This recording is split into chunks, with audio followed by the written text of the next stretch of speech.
আয়োজিত হয়েছে। প্রথমে দুটো কথা দিয়ে শুরু করবো। হাফিজান আমাদের অনেক কথাই বলেছেন, দুটো কথা দিয়ে আমি প্রথমে তার জন্ম দিয়ে আমি শুরু করি।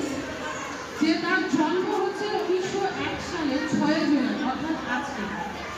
তিনি একজন রাজনীতিবিদ, তার সঙ্গে তিনি একজন ব্যারিস্টার এবং তার সঙ্গে তিনি একজন শিক্ষাবিদ।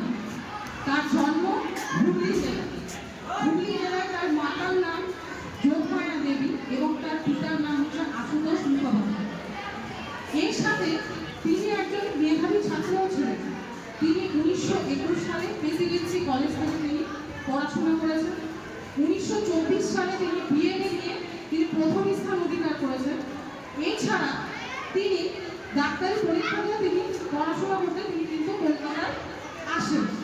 তো এই যে একজন মহানবী যার আজকে জন্মদিন উপলক্ষে আমরা এখানে পালন করছি, তো প্রথমেই বলবো যে আমাদের এই অখণ্ড এই যে অখণ্ডে আমাদের ভারত থেকে ভাগ করার যে একটা পরিকল্পনা, এটাকে তিনি প্রথম রুখে দাঁড়িয়েছিলেন এবং আমাদেরও এই পরবর্তীকালে চেষ্টা করতে হবে যেন আমাদের যদি কখনো ভারত ভাগ হওয়ার চেষ্টা হয় তাহলে সেই ভাগকে রুখে দাঁড়ানো বন্ধ করার চেষ্টা কিন্তু আমাদেরকে করতে হবে।